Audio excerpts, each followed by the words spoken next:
Hi friends, हमारे प्रिय गुरुजी ने आप सबके लिए एक संदेश पहुंचाया है। जानना चाहते हैं क्या संदेश है? वो संदेश ये है कि हमारे गुरुजी हम सब से बहुत खुश हैं क्योंकि हम सब उनकी बताई हुई शिक्षा पर धीरे धीरे अमल कर रहे हैं और एक बेहतर ज़िंदगी की तरफ बढ़ रहे हैं। दोस्तों, अब गुरुजी का जिक्र हो और कहानी सुनने को ना मिले, ये अच्छी बात नहीं है।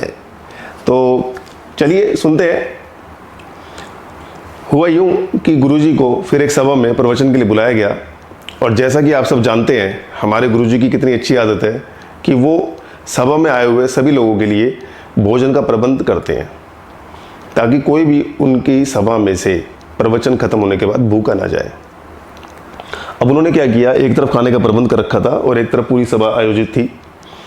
तो जैसे ही वो शुरू करने वाले थे प्रवचन, उन्होंने देखा कि गेट के बाहर से एक लड़का अंदर की तरफ आ रहा है और भागता हुआ खाने की तरफ चला गया और थोड़ा सा खाना चुराने की कोशिश कर रहा है। और उसे ये करते हुए किसी आदमी ने देख लिया और वो उसकी तरफ लपका, लेकिन वो तो वहाँ से तुरंत भाग गया और उसकी जगह एक गेट में से दूसरी एक औरत आ गई और वो वहाँ आके खड़ी हो गई। किसी की समझ नहीं आई क्या हुआ कि लड़का चला गया, औरत आ गई, ये कौन है? उस औरत को पकड़ के गुरुजी के पास ले जाया गया। गुरुजी सब समझ चुके थे क्योंकि गुरुजी आपसे हमसे ज़्यादा समझदार हैं। उन्होंने सबको कहा, इसे कुछ मत कहो, ये उस बच्चे की माँ है। तो गुरुजी बोले, गुरुजी आपको कैसे पता चला, आप इसे जानते हैं? उन्होंने कहा, मैं इसको नहीं जानता, लेकिन इसने जो किया है ना, मैं उस भावना को जानता हूँ। उसके पीछे की जो भावना है, जो पीछे का हृदय है, ऐसा इन्होंने क्यों किया है, मैं उस भाव को जानता हूँ। और इस भाव के पीछे की जो कहानी है, एक मैं आपको सुनाता हूँ जो मुझे याद आई है। तो सब बोले, वाह गुरुजी वाह, सुनाओ, जय हो गुरुजी। तो गुरुजी ने शुरू किया कि एक बार की बात है, एक पिता और पुत्र समुद्र में मस्ती के लिए निकल पड़े। उनके पास एक नाव थी, उसमें बैठ के निकल पड़े। चलते चलते काफ़ी दूर तक पहुंच गए थे और रास्ते में समुद्र में तूफान आ गया और उस तूफान की वजह से वो रास्ता भटक गए और उनकी नाव जैसे तैसे टूटी फूटी हालत में एक ऐसी जगह पहुंच गई जहाँ पे कोई नहीं था, चारों तरफ वीराना सन्नाटा। वो पहुंच गए थे एक ऐसे टापू पे जहाँ पर ना आदमी था ना आदमी की जात। वो दोनों उस टापू पे उतरे और देखा कि यहाँ तो इन दो टापू के अलावा कुछ है ही नहीं। पिता और पुत्र को लगा कि उनका अंत आ गया निकट, अब वो यहीं मरेंगे। अब वो यहाँ से वापस भी नहीं जा सकते क्योंकि ना वापस जाने का कोई साधन है, ना यहाँ रहने का कोई साधन है, क्योंकि चारों तरफ वीराना था, ना कोई पेड़ फल फूल कुछ नहीं, ना कोई आदमी ना कोई जानवर, कुछ नहीं। तो उन्होंने डिसाइड किया, उसके पापा ने कहा कि बेटा एक टापू पे तुम चले जाओ, एक टापू पे मैं चला जाता हूँ, और दोनों जाके भगवान से प्रार्थना करते हैं कि अब भगवान ही हमारी कोई रक्षा करेगा। तो फिर उन्होंने ऐसे ही किया, दोनों एक एक टापू पे चले गए और बेटा उस टापू पे जाके भगवान से प्रार्थना करने लग गया कि हे भगवान, काश ऐसा कुछ हो जाए कि इस जगह पर पेड़ पौधे उग जाएं ताकि मैं उसके फल खा के अपना गुजारा कर सकूं। भगवान ने उसकी सुन ली और तुरंत फटाक से पेड़ उग गए और पेड़ में फल लगे हुए मिले।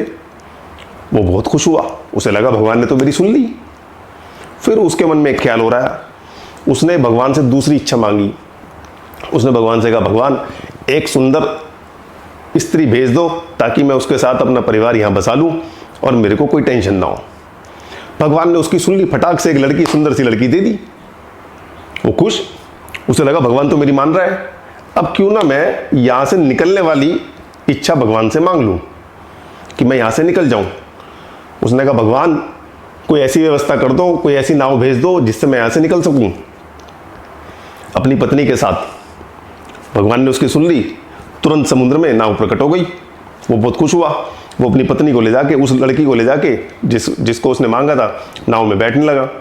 तभी ऊपर से आकाशवाणी हुई, ए बालक तू कहाँ जा रहा है?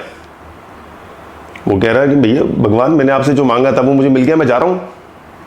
तो ऊपर से फिर आकाशवाणी हुई, तेरे पापा तेरे पिता वहाँ इंतजार कर रहे हैं दूसरे टापू पे, उन्हें तो लेके जा। वो किलस गया, वो कह रहा क्यों, मैं क्यों लेके जाऊं उन्हें? अब उनकी ज़िंदगी के साल ही कितने बचे हैं, 1-2 साल में तो वैसे ही चले जाएंगे वो। और वो भी तो मेरे साथ प्रार्थना कर रहे थे, आपने उनकी सुनी ही नहीं। आप भी तो नहीं चाहते ना उनको कुछ, उनको यही रहने दो। कुछ टाइम बाद तो आप उनको अपने पास बुला ही लोगे। उनका मन पवित्र नहीं है, तभी तो आपने उनकी नहीं सुनी और मेरी सारी प्रार्थना सुन ली।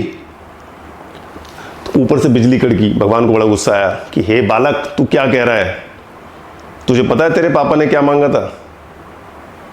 तेरे पापा ने ये प्रार्थना की थी कि जो मेरा बेटा मांगे वो पूरी कर देना भगवान। और तू उन्हीं के लिए ये प्रार्थना कर रहा है, उन्हीं के लिए ये बात कर रहा है, उन्हीं के लिए ऐसा कह रहा है कि वो उनके कुछ साल बचे हैं।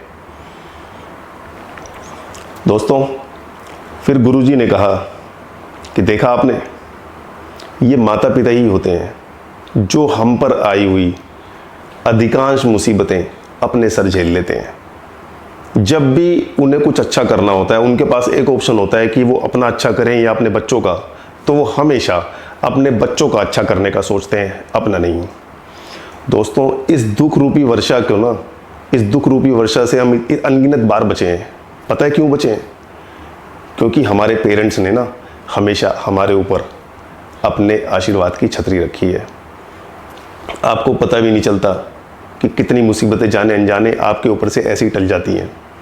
कभी सोच के देखना अपने बचपन की यादों में जाना, तो आपको पता लगेगा कि आपके माँ बाप ने कितनी दुख तकलीफ सह के, कितनी परेशानियाँ झेल कर आपको इस लायक बनाया है।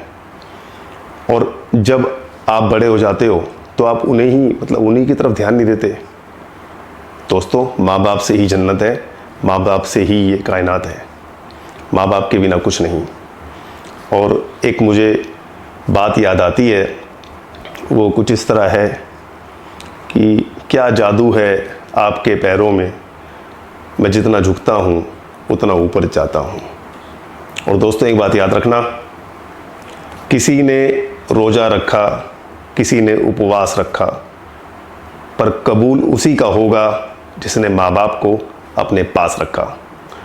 आपको मेरी कहानी अच्छी लगी तो सब्सक्राइब या आगे फॉरवर्ड ज़रूर कीजिएगा। धन्यवाद।